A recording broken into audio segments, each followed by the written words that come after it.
Olá, eu sou Silbene Santana de Oliveira, analista do Sistema Socioeducativo, assistente social, da Secretaria de Estado de Segurança Pública, a SESP. Fui convidada pelos gestores da Escola Estadual de Socioeducação para contribuir com esse processo de capacitação, de formação dos servidores do Sistema Socioeducativo e me passaram, me delegaram, melhor dizendo, a incumbência de trabalhar com vocês a temática da metodologia do atendimento socioeducativo. Então, nós vamos abordar essa temática, Eu quero iniciar um pouco trazendo para vocês a importância dos marcos legais, e normativos que compõem, que estruturam, que fundamentam a política de socioeducação. Tá? Então, vamos começar por esses marcos. Como eu disse, a gente pode fazer até um resumo de que, na verdade, tanto a Constituição Federal como o ECA e o SINASE, eles são as três legislações, vamos dizer, mãe da política da socioeducação. Na própria Constituição Federal, a gente pode observar que nos artigos 227 e 228, eles são os artigos em que foram, vamos dizer, os principais artigos da Constituição que constituíram, que pode dizer assim, que vieram consagrar a doutrina de proteção integral, que trouxe essa mudança, que a gente fala que foi uma verdadeira mudança de paradigma, operada no âmbito da política para a infância e adolescência, até então ancorada no antigo Código de Menores. E aí, com o ECA veio exatamente no sentido de legislar acerca desses dois artigos principais da nossa Constituição. Então, o ECA, no artigo 2º, a primeira coisa, ele vem considerando, ele vem definindo o que é criança. Criança é toda aquela pessoa até 12 anos de idade incompletos, e adolescente, aquela pessoa que está entre 12 e 18 anos de idade.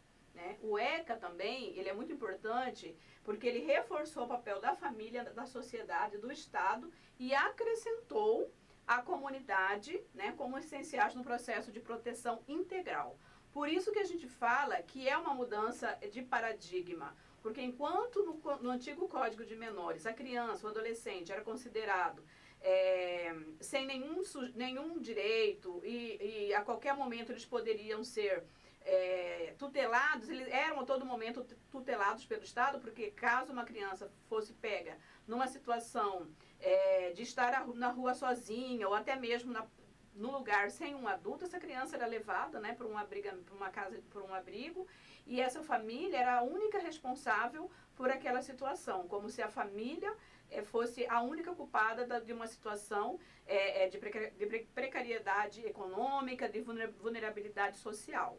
Então, essa é a grande mudança, que o ECA, além de entender essa criança e esse adolescente como sujeitos de direito, o ECA também dá uma atenção para que essa família também seja protegida, porque de nada adianta você tratar a criança, tratar o adolescente, sem que você não aborde aquela família que é exatamente o seio de proteção, que deve ser o seio de proteção dessa criança e desse adolescente. Então, quando a gente fala da doutrina da proteção integral, é nesse sentido, que, como eu falei, tanto a Constituição Federal quanto o ECA, eles consagraram a criança e adolescente como sujeitos de direitos, dignos de tratamento diferenciado em razão de sua peculiar condição de pessoa em fase de desenvolvimento, lhes assegurando o direito à proteção integral e a prioridade absoluta, visando o completo desenvolvimento de suas potencialidades humanas. Então, é como eu falei, E aí, ao mesmo tempo, quando ele também protege, trata dessa família, por quê? Porque os problemas que afetam a família são causa importante das situações que muitas das vezes levam à situação de negligência, discriminação, exploração, violência, crueldade e opressão. Então, é a necessidade dessa atenção à família. E aí, o ECA também, ele ele também assegurou ao adolescente que comete ato infracional, né, a possibilidade de, ao mesmo tempo que ele é responsabilizado pelo ato que ele praticou, ele ser submetido a medidas de caráter pedagógico.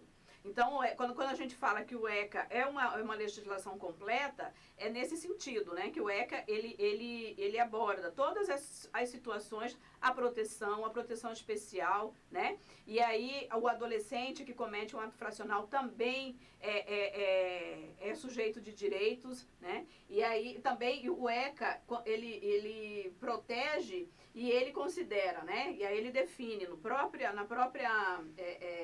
artigo 103, o que é esse ato infracional? O ato infracional é a conduta descrita como crime ou contravenção penal. Então, aquele adolescente que comete qualquer ato infracional que é considerado pela justiça, né, um ato que requer, né, que ele venha a cumprir uma medida, ele vai receber essa sentença, né, de cumprimento de uma medida, que é o que a gente chama de medida socioeducativa. E a medida socioeducativa são medidas aplicáveis por determinação judicial. Não existe, em hipótese alguma, dizer que uma pessoa, um delegado, ou um conselheiro tutelar, ou um conselheiro de direito, aplicou uma medida para um adolescente, para uma criança. Isso não existe. Somente a determinação judicial, né? Somente o juiz é que determina uma sentença de medida socioeducativa para um adolescente. E é importante dizer que aquela criança de até 11 anos incompletos, ele não cumpre medida socioeducativa, tá? Então, criança, ele recebe a medida de proteção. Então, somente a partir dos 12 anos de idade é que essa criança, né, que esse adolescente, porque quando ele completa 12 anos, ele passa a ser adolescente, aí que ele poderá receber uma medida socioeducativa. Antes dos 12 anos, não. Antes dos 12 anos é medida de proteção. E aí, excepcionalmente, ele pode estender essa aplicação a jovens até 21 anos de idade, né, incompletos, até 21 anos de completo, que está previsto no artigo 2º do ECA, conforme a gente já mencionou anteriormente. E quais são essas medidas socioeducativas? As medidas socioeducativas, elas podem ser de liberdade em meio aberto, que é como a gente chama, né, as medidas socioeducativas de meio aberto, que é a prestação de serviço à comunidade, a liberdade assistida, né? Ela pode ser restritiva de liberdade, que é a semi-liberdade, que infelizmente aqui em Mato Grosso ainda nós não temos medida socioeducativa de semi-liberdade. O que a gente tem é somente a internação, que é a medida mais gravosa, porque ela é privativa de liberdade, né? Então ela é mais séria na escala vamos dizer assim, de gravidade, e então o adolescente que comete um ato infracional considerado grave, ele pode receber a medida de internação, né, que é o objeto da nossa fala hoje aqui.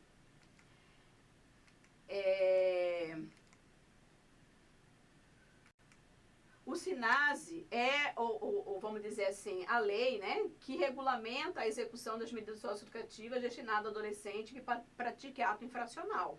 Né? Então, assim, o Sistema Nacional de Atendimento Socioeducativo, que é a lei que vai regular esse atendimento, né? E aqui, no artigo 4º, ele estabelece que é competência do Estado a formulação, coordenação e manutenção do sistema estadual de atendimento socioeducativo. Ele é o responsável pela elaboração do Plano Estadual de Atendimento Socioeducativo e ele é o que vai executar as medidas socioeducativas de semi-liberdade e de internação.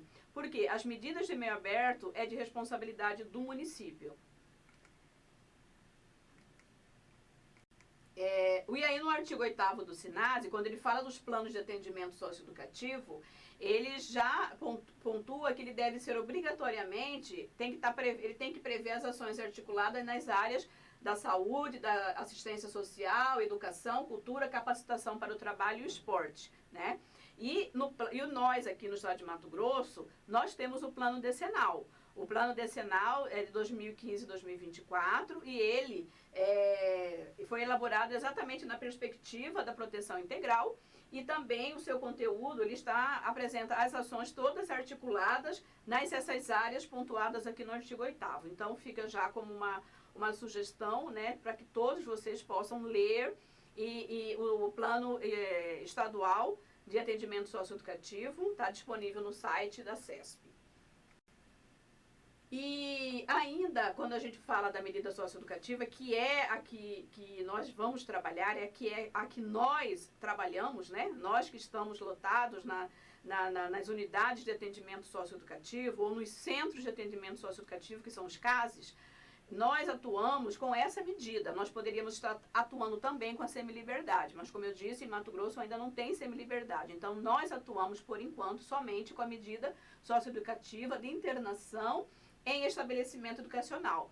Esse estabelecimento educacional é que exatamente o ECA, o SINASE, determina, né, que seja em estabelecimento educacional. Aí eu aqui até trouxe alguns exemplos dessas duas fotos aqui de unidades, né, que aqui na verdade, por mais que se assemelhem a um estabelecimento educacional, mas a gente vê cheia de grades, né? Aqui já é uma unidade em que já se propõe um atendimento diferenciado, porém ainda muito similar com as unidades prisionais, infelizmente, né? Mas o próprio ECA, ele traz que essa medida socioeducativa, ela tem que se dar em estabelecimento educacional. Então é um sonho, né? É uma meta, né, que a gente tem que trabalhar e buscar para que um dia a gente possa ter, de fato, as medidas socioeducativas de internação possam ser cumpridas em estabelecimento que o mais próximo possível de um estabelecimento educacional. E aí a medida privativa de liberdade, ela está sujeita a alguns princípios, e aqui eu destaquei os principais. Por exemplo, a brevidade. Ela impõe o período de internação seja o mais breve possível, né, observando o prazo máximo de 3 anos. Então, a medida socioeducativa de internação, o prazo máximo dela é de 3 anos, né? A excepcionalidade, você só aplica uma medida socioeducativa de internação em últimos casos, a não ser que aquele ato infracional foi muito grave. Caso contrário, o juiz, né, ele sempre vai tentar encontrar uma medida socioeducativa que seja mais adequada àquele ato. Então, a de internação, como eu disse, é para aqueles adolescentes que cometem um ato infracional considerado muito grave. E o respeito à condição peculiar de pessoa em desenvolvimento. Esses princípios têm que nortear, né, toda a medida socioeducativa de internação. Aqui eu trouxe para vocês, só para você ter ideia, os incisos, né, os parágrafos desse artigo. Então, por exemplo, a medida socioeducativa de internação, ela é permitida a realização de atividades externa. Então, para quem está chegando, principalmente no socioeducativo, é importante saber que o adolescente que está lá na unidade, no CASE, ele não tem que ficar 24 horas dentro da unidade, não. O correto é que a gente possa desenvolver atividades com esse adolescente o quanto mais possível em atividades externas. Ele só não participará de uma atividade externa se na sentença dele o juiz determinar este adolescente não será liberado para atividade externa, até que eu determine, né, me posicione contrário num outro momento. Ou seja, o adolescente ele tem que ficar na unidade o mínimo possível, né? Então, quanto mais a gente tiver atividade externa, é o correto. Porque se nós estamos falando que nós estamos trabalhando com esse adolescente para que ele tenha condições de ser reintegrado, reinserido na sociedade, como é que ele vai ficar 24 horas somente dentro da unidade, né? E aí, em nenhuma hipótese, o período máximo de internação pode ser de 3 anos, como eu já falei. Atingido o limite estabelecido no parágrafo anterior de 3 anos, o adolescente deverá ser liberado ou colocado em regime de semiliberdade ou de liberdade assistida. Completou 3 anos na unidade, ele tem que ser liberado. E em qualquer hipótese, a desinternação ela será precedida de autorização judicial, certo? Então, assim, não exige, menino, nós lá, né, que somos os socioeducadores, ou até mesmo o diretor da unidade, a gente resolve por nós, vamos liberar a segurança. Isso não existe, somente com a determinação judicial. E a internação provisória. Internação provisória são aqueles adolescentes, né, que são... que eles foram pegos praticando algum ato ou que tenham sido apontados como possíveis, com possível envolvimento em algum ato e até que a justiça, até que a polícia, até que os órgãos responsáveis averiguem se ele está ou não envolvido, ele fica na internação provisória, na unidade, por até 45 dias. Né? Então, nesses 45 dias, ele está aguardando a determinação, né, o resultado desse período de investigação, que vai dizer se ele é ou não responsável por aquele ato. Não sendo, ele vai ser liberado. E se porventura ele tiver envolvimento no ato, o juiz vai dar a sentença, que poderia ser uma medida de meio aberto ou uma medida de internação. Mas esse período é de, no máximo, 45 dias. E aí uma observação fundamental. Quando o adolescente que é acautelado, que é o termo que se usa, né? O adolescente que está aguardando essa definição, se ele é ou não responsável por aquele ato, ele jamais deve estar no mesmo quarto, né, junto com o adolescente que já tenha recebido sentença.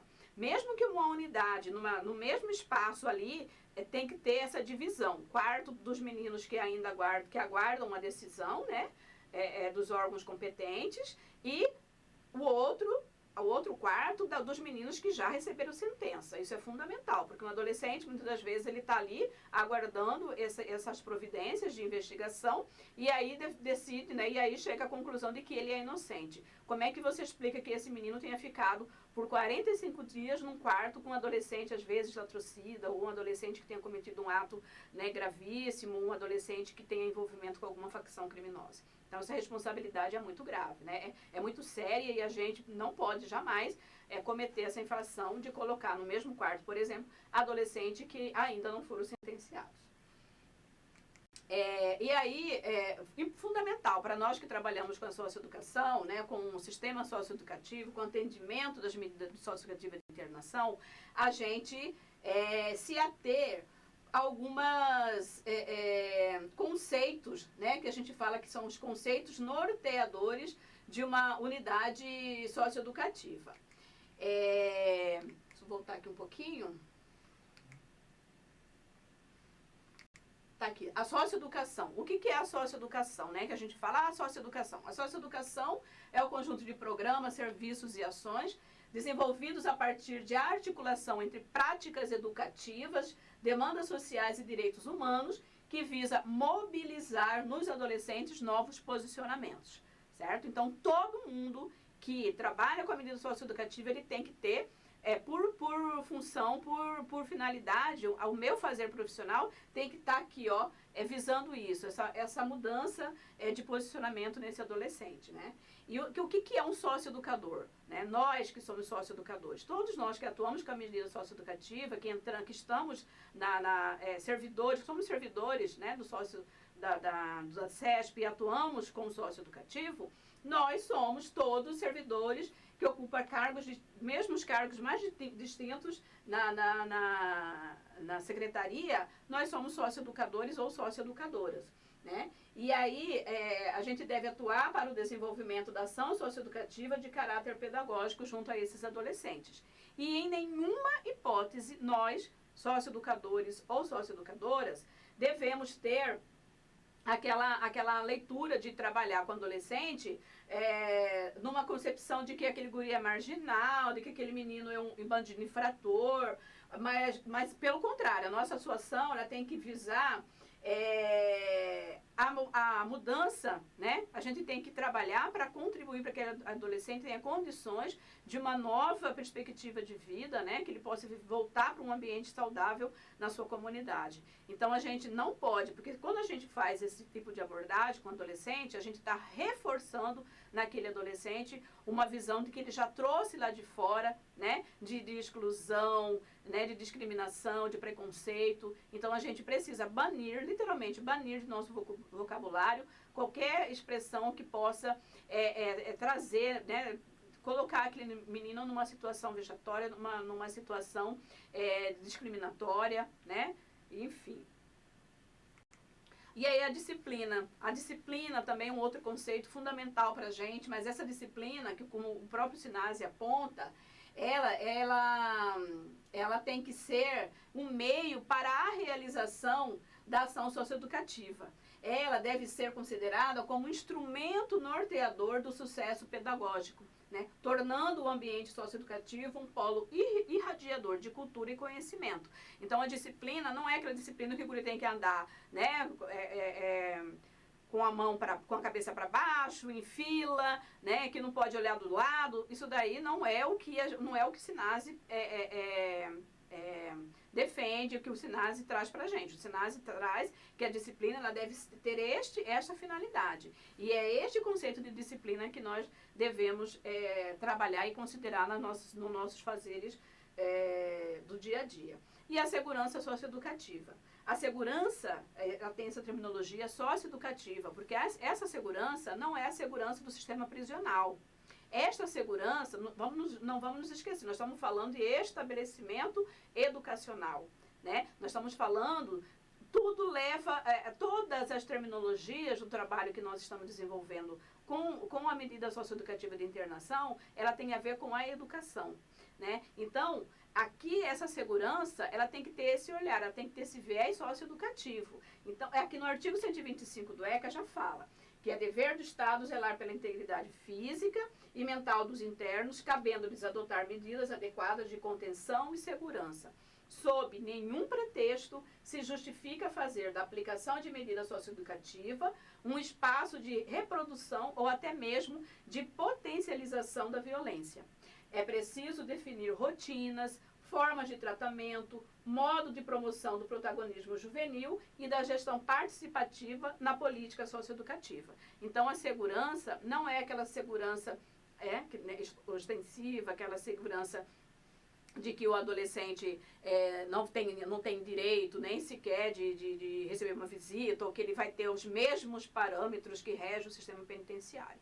Então, por isso que eu falo da importância das leituras desses marcos legislativos e normativos, da leitura do nosso plano decenal, da leitura do plano estadual de segurança, do socioeducativo, né, para que a gente tenha condições de entender qual é o nosso papel nessa atuação junto aos adolescentes. E aqui na figura a gente vê, né, os adolescentes numa atividade esportiva, o sistema socioeducativo aqui, os dois agentes de segurança, assegurando que esse adolescente possa cumprir, né, possa desenvolver essa atividade da rotina da unidade.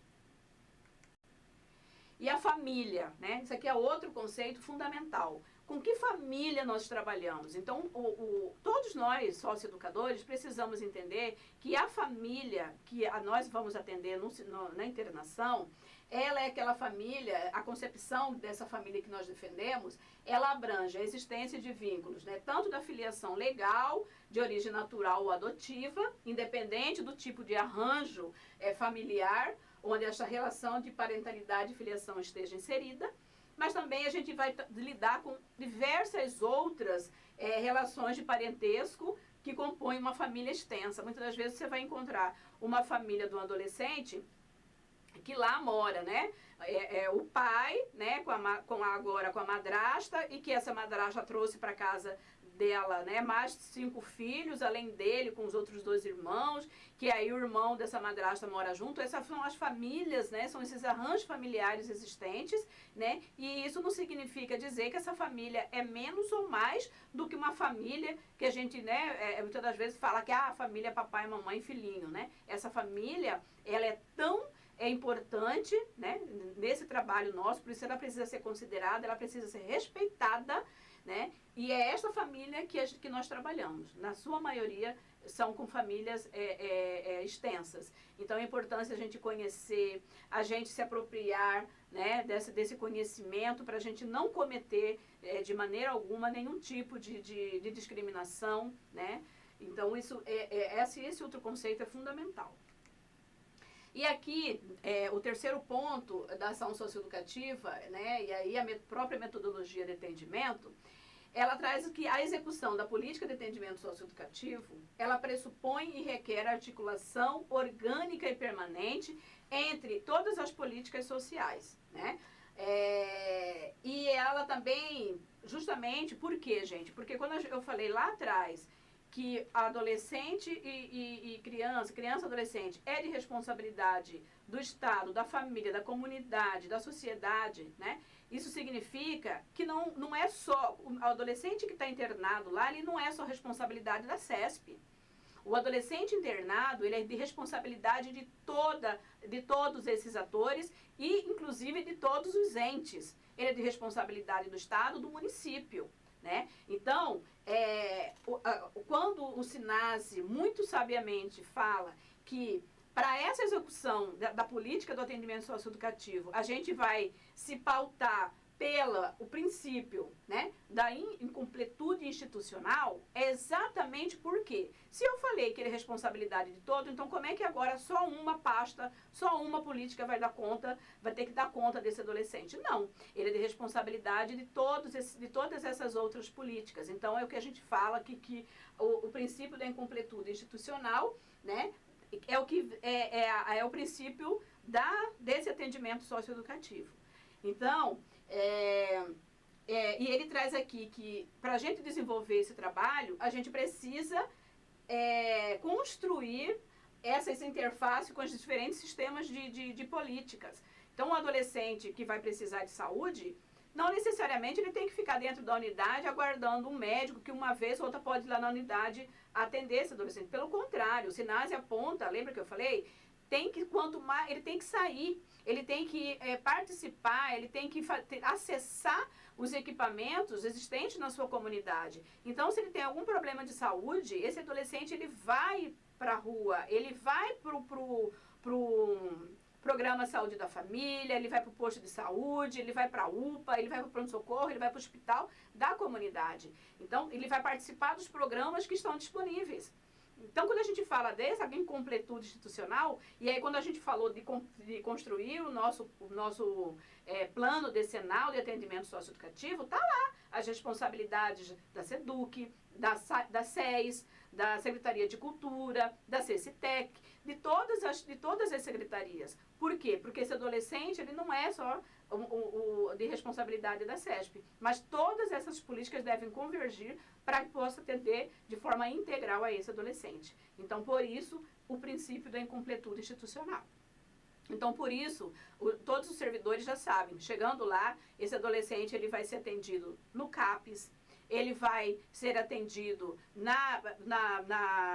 em alguma atividade que possa ter de lazer. Tem os jogos estudantis, ele vai participar pela escola dos jogos estudantis, né? Então, assim, quanto mais esse adolescente for inserido nos programas e nas ações dessas políticas, mais nós estamos próximos de atingir o estágio tão desejado da socioeducação.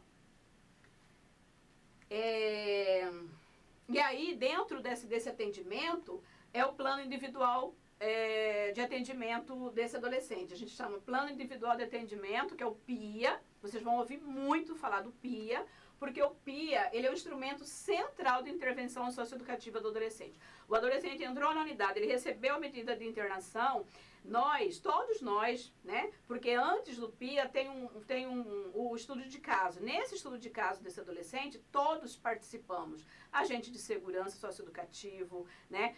Todo o pessoal da saúde, a equipe técnica, a escola. Todos nós participamos da construção, primeiro, desse estudo de caso, até chegar à construção do PIA, né? Que é do plano individual do atendimento socioeducativo desse menino, ou dessa menina, né? Ou da adolescente. E aí, por isso que a gente fala que ele é um instrumento central de intervenção socioeducativa, né? E esse instrumento aqui, todos nós precisamos também conhecer, né? Eu tenho certeza, todos nós que fizemos alguma seleção para estarmos no sistema socioeducativo, com certeza caiu na provinha PIA, né? E o Conselho Socioeducador. O Conselho Socioeducador é uma instância formal, colegiada, no âmbito dos casos de Mato Grosso, que visa contribuir para a pacificação das relações sociais dentro da comunidade socioeducativa. Então, o Conselho Socioeducador, o nome já falei, ele é um conselho, né? Ele é constituído de, no mínimo, 3 pessoas, né? Uma tem que ser obrigatoriamente da equipe técnica, que vai, junto com todos os atores que compõem a comunidade socioeducativa, que compõem aquele centro de atendimento socioeducativo, desenvolver ações para todos os adolescentes, mas também dão uma atenção especial para um ou outro adolescente ou uma outra adolescente que, porventura, apresente mais dificuldades de contribuir para esse estágio, né, de relações mais tranquilas dentro da unidade. Então, o Conselho Socioeducador ele é outro instrumento, né, fundamental dessa ação socioeducativa. E aí, já estamos indo para o final, né? As ações e as atividades desenvolvidas nos Centros de Atendimento Socioeducativo de Mato Grosso, ou seja, nos CASES, né? Elas se dão em consonância com o PPP, que é o Projeto Político Pedagógico. Esse Projeto Político Pedagógico, eu acho que eu pulei aqui, porque eu não falei dele ainda. Deixa eu ver aqui. Porque lá na frente eu vou falar, tem mais sobre o PPP, né? Que o PPP, ele é vamos dizer, o instrumento que toda a gestão do Centro de Atendimento Socioeducativo, ele deve ter para poder melhor desenvolver as ações. Então, nós já temos aqui, vamos pegar como norte o nosso Plano Decenal de Atendimento Socioeducativo. No Plano Decenal de Atendimento Socioeducativo, nós temos metas, precisamos atingir metas. Elas são tanto do ponto de vista de metas mais ousadas, né, que tem a ver com a gestão do Estado, a gestão do município, que tem a ver com a gestão até federal. E tem metas que tem a ver com o desenvolvimento dos nossos trabalhos no próprio caso, no próprio Centro de Atendimento Socioeducativo. Nesse sentido, o que nós vamos fazer com o PPP? Nós vamos nos balizar nesse documento, nesse material, né, que é o Plano Decenal de Atendimento Socioeducativo, e a gente vai fazer o diagnóstico da realidade do Centro de Atendimento Socioeducativo, onde eu estou trabalhando, e nesse diagnóstico nós vamos traçar ali o plano de ação para que a gente possa atingir aquelas metas que a gente tem como que foram traçadas muitas das vezes, né, pelos órgãos estaduais, mas que nós temos a responsabilidade de conseguir cumpri-la no que cabe, no que tange as nossas atribuições ali. Então, por isso, a necessidade da construção do PPP. Esse PPP, uma vez construído, ele vai ser encaminhado para o Conselho Municipal dos Direitos da Criança e do Adolescente, CMDCA, ele aprova, né, o PPP, e aí você já tem um instrumento ali para desenvolver os trabalhos no Centro de Atendimento Socioeducativo daquele município, né? Então, assim, essa ferramenta, né, o PPP, ele é o que vai consubstanciar tudo que já tem, né, dos marcos legais, tanto do ECA, do SINASE, da Constituição e de todos os tratados, né, que o Brasil é signatário. Então, é fundamental que todos os casos possam ter o seu PPP construído, com participação, né, de toda a comunidade, do adolescente, de todos os envolvidos, da escola, da saúde, né, dos voluntários, né, que temos a assistência religiosa. Às vezes tem pessoas que têm uma atividade, uma ação ali já bem definida com esse adolescente, também é importante envolver. E o atendimento socioeducativo, ele é composto de 5 fases, né, que a gente chama, que é a recepção, o acolhimento, o acompanhamento durante todo o período, né, desde que ele recebe aquela medida de internação, pela avaliação, que é o momento que a gente avalia esse adolescente, e o desligamento.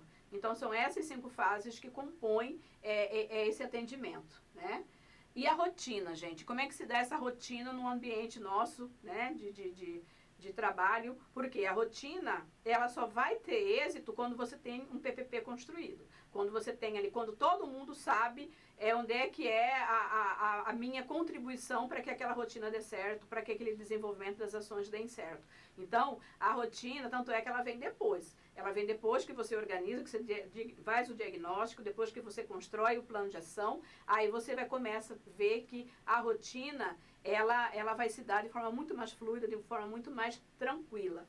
Então, a rotina, para a efetivação da rotina em uma unidade, é preciso atingir um estado ideal de segurança, fazendo-se fundamental a observância de atos normativos, como as normas de convivência. Então, é fundamental ter essa rotina e, óbvio, a segurança sempre ela é, né, o esteio também dessa ação, de todas as ações dentro da unidade. E aí, assim, a organização dos horários, né, por atividades, ela vai desde o despertar desse adolescente, quando ele acorda, que ele já tem a tarefinha de tomar o banho, já de se preparar para tomar a primeira refeição do dia, o café da manhã, que geralmente essas refeições elas são 5, né? O café da manhã, aí tem o jantar, o almoço, ainda tem as refeições muitas vezes intercaladas, né? Da escola, da própria escola. Aí tem a escolarização, o atendimento técnico que ele recebe, né? O adolescente, pelo menos uma vez na semana, ele vai receber um atendimento do assistente social, do psicólogo, ele recebe o atendimento dos educadores físicos, ele recebe atendimento da saúde, né? Então, a rotina de uma unidade, ela é muito dinâmica, ela é muito intensa. Então, por isso, se você tem tudo muito bem organizado, você tem PPP organizado, você tem plano de segurança que já tem aprovado, nós temos plano decenal de atendimento socioeducativo, né? A gente tem a noção dessas normas, de todas essas normas de legislação e tudo mais, então a tendência de ser uma rotina tranquila, ela é quase certa. Tem assistência religiosa, as oficinas terapêuticas, o conselho socioeducador, às vezes ele tem atividade no conselho socioeducador, ele vai uma vez lá, o conselho socioeducador determina que ele vai voltar mais 2 vezes para ele poder, junto com o conselho socioeducador, participar de um processo de mediação, né? Então, assim, são muitas, é bem dinâmico. E as atividades externas, que também são muitas. As atividades, como eu falei, desde o atendimento médico, até a visita a um museu, até a participação de uma atividade de teatro, até mesmo aí uma biblioteca, participar de jogos estudantis. Então, as atividades externas, elas são muitas. E a visita familiar é rotina, né? Todo final de semana tem a visita domiciliar, aí a gente tem a visita excepcional. A visita excepcional, ela ocorre durante a semana. Geralmente é para aquele familiar que não tem condições de ir no final de semana, ou porque é idoso, ou porque é cadeirante, né? Tem alguma deficiência, ou porque a mãe a esposa é lactante, está com um bebê de colo.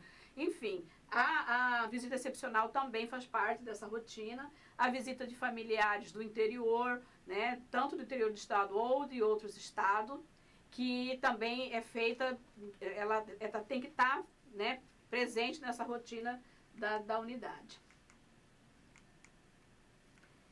E, já indo para os finalmente, aqui eu estou deixando para vocês a referência, tá, de material que é preciso ser lido, que é preciso a gente se inteirar, né, do plano decenal de atendimento socioeducativo, que eu já falei, do plano de segurança socioeducativo, do guia de orientação de atendimento técnico, para a equipe técnica interdisciplinar, que aqui entra, inclusive, os técnicos, né, de saúde bucal, técnico de enfermagem, né, além do nível superior, a saúde mental, a saúde normal e a saúde, vamos dizer, mental, né, a gente se apropriar dessas legislações, para a gente poder entender da importância do porquê que quando eu saio com o menino para ir para o CAPS, para ele receber um atendimento no CAPS Adolescer, por que essa ação é importante? Se a gente lê a legislação, se a gente entender da política, a gente faz o trabalho da gente com muito mais determinação e seriedade e compromisso, porque a gente sabe por que eu estou fazendo aquilo, né? Qual é a contribuição que isso vai trazer para o adolescente. E para finalizar, eu quero deixar essa mensagem que não é para você, mas é para todos nós que somos socioeducadores, né? Que é um desafio que todos os dias a gente se depara, que a razão do meu fazer profissional é para que um dia eu possa atingir, né, chegar a esse estágio de satisfação, né? De poder, a nós que somos socioeducadores, educadores e educadoras, cabe a tarefa de compreender as medidas socioeducativas de internação, incluindo medida cautelar, né, que é a internação provisória, e de semi-liberdade. Ainda não temos semi-liberdade, mas quando tiver, essa também vai ser nossa tarefa, né, de atuar com as medidas de semi-liberdade, pelo caráter pedagógico atribuído a elas. E também como um período que deve colaborar para a construção do projeto de vida pessoal e social do adolescente e da adolescente, para a formação de um jovem ou de uma jovem autônomo, competente e capaz de ressignificar os desafios vivenciados no seu cotidiano. Então, nós temos que pensar que o período que esse menino está ali é um período que eu, como assistente social, que você, como agente de segurança socioeducativo, como você, que é técnico de saúde bucal, você que é técnico de enfermagem, você que é enfermeiro, você que é farmacêutico, você que é psicólogo, você que é educador físico, que é advogado, né, pedagogo, para que nós possamos ter condições, nesse período que ele fica ali, a gente em poder incidir de forma positiva para que esse menino, ao sair da unidade, ele tenha condições de ressignificar a sua vida e não voltar, né? Literalmente não voltar para a internação. Então, assim, gente, essa é a minha contribuição. Espero que vocês tenham gostado e a gente fica à disposição da Escola Estadual de Socioeducação, né, para um outro momento. Muito obrigada.